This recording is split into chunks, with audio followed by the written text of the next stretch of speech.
lot of people were like asking why isn't there any Japanese on the new EP. The main reason for that would be it's just an event album. You know, restaurant job's been kicking my ass recently. I love it. Don't get me wrong. It's great. I love the guests that we get to serve. It's wonderful. They're super nice. You get some motherfuckers here and there.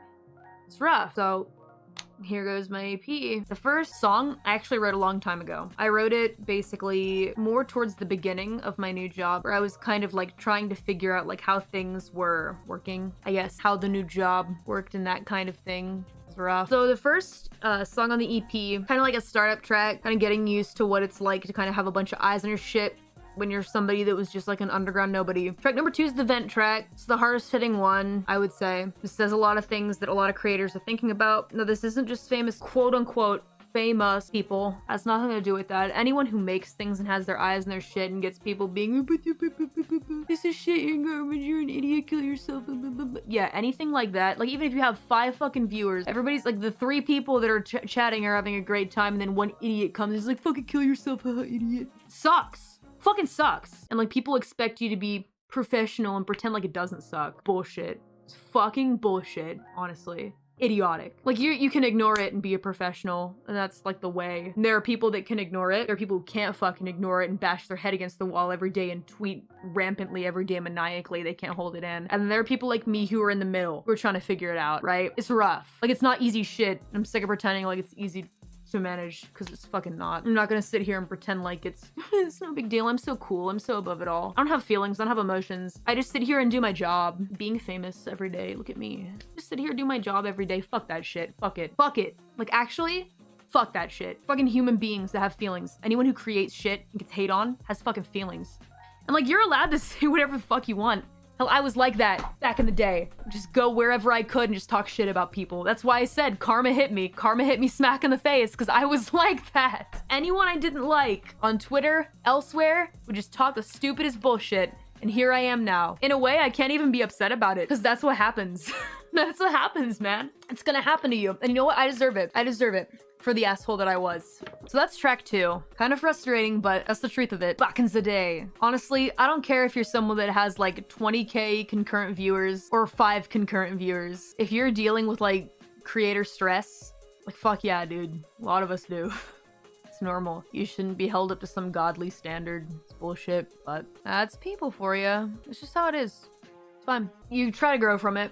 I've tried to grow, but I've hit a point where it got to a point where I just really want to play games with my friends more than anything in the world, and like just try to find a way to enjoy what I'm doing, you know, like block out the noise, but I can't. So I think it's okay to acknowledge that you're not a perfect human being. You try to be professional, but it's okay to slip up every once in a while. The freak out is track 2. We all know that. Track 3 is the coming down from the freaking out. You calm down a little bit. You start to be introspective. You start to kind of break down a little bit, but not in like an explosive way. It's like a slow come down where you kind of like sit back for a minute and like take it all in and like do a lot of introspection. It's a lot slower. I think track 3 is the best. A lot of people have been saying track 3 is their favorite. I'm glad you think so, because I thought it was... In the beginning, I thought it was the weakest, but I'm happy that you guys are like feeling it. That makes me really happy. Thank you. That's the come down track. And then track 4 is when things start to come together. Everything that we've gotten from tracks 1, 2, and 3 kind of compile together, and we get the solution, which is to move onward. It's basically the love letter to You're an Ace Kid, and that it's another song about moving onward, moving forward, onward and upward, but it's a little bit less dreamlike and optimistic, but it's got a realistic take to it. It's from the perspective of somebody that's seen more and been through more than You're an Ace Kid. For the longest time, I thought that being a successful creator meant you get this, you get this, you get this, and then you're happy forever. That was what I thought being somebody that had nothing to somebody that suddenly became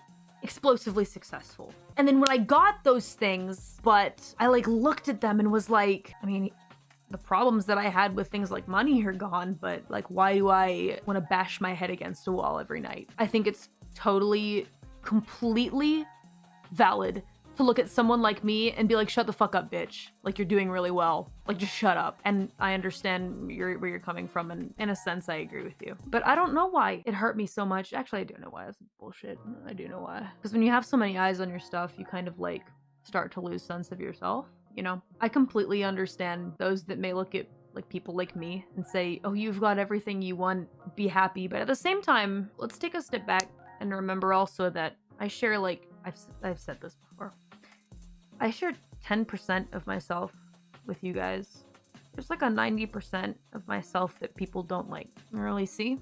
And success to people looks a very certain way. But when you get there, it's not always exactly what you dreamed. And it's not always perfect. I know that it's really hard to like, see that I sound like such a bitch. I don't even want to be here saying this because me from the past be like, shut the fuck up, you idiot. But I was sad for like a long time and I felt bad for being sad because I was doing well, but I was still sad. It felt like such bullshit, you know? Like such BS that I felt sad, but I was doing well. And it made me hate myself more. Do you get what I'm saying? As someone who used to talk shit about people who were doing well but hated themselves on the internet back in the day, I was one of those people. I was one of those people on the internet talking all the shit that I could on my Dorito dusted keyboard. This bitch better shut the fuck up because she's doing so well and blah, blah, blah, blah, blah, blah. Like I knew anything about that person and here I am now. Success does not equal happiness. Exactly. You in the chat, correct. But as a friend of mine once said, everyone's happiness looks different. That's the truth. I'm not here to sit in front of you all and be like, oh, woe is me. Like, I'm so sad that I'm doing so well. It's not about that. It's about having a sense of clarity with you guys that things may be going well for me. And I'll be transparent with you. There are problems that disappeared from my life. They're gone because of like the new endeavors that I've taken. That is 100% for real, for real. I will be honest with you. But that doesn't make some of the sadnesses disappear. And for those of you that are also looking to pursue your own dreams, what I would like to tell you is something that I wish I could have told myself back in the day, is that after you do a lot of things that you want to do, maybe you are financially stable, maybe you find a person that you like, maybe you find a dream or accomplish a dream that you've always wanted to, it doesn't make all the sadnesses of life go away. And that was what I thought would happen, and it didn't happen. And this EP is me coming to terms with that, is what I'm trying to say. However, with the creation of track 4 and with the EP all come together, what I would like to do is shut up and get happy. The name of the EP is what I would like to do in a way that isn't like forcibly shutting my mouth, but searching for my own treasures. So in track 4, you guys get the whole picture of the road isn't loaded with silver and gold, with these material things that you thought you could get from like being successful,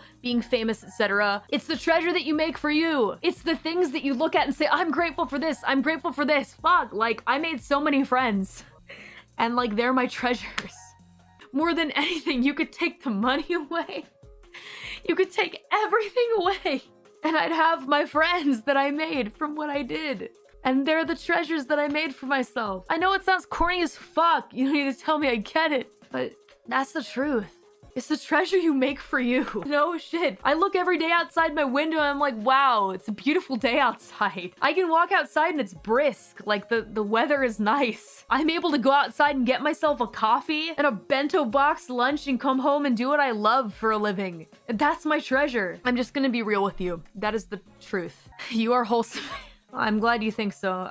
I can be a son of a bitch sometimes. You guys will see that once we hang out more often. But this EP was written very much with feelings that I found during my time as like a professional content creator and also a waitress. So I just wanted to say that to you guys. That's what the EP is. We love you, Dice. I love you guys, my demons. Thank you.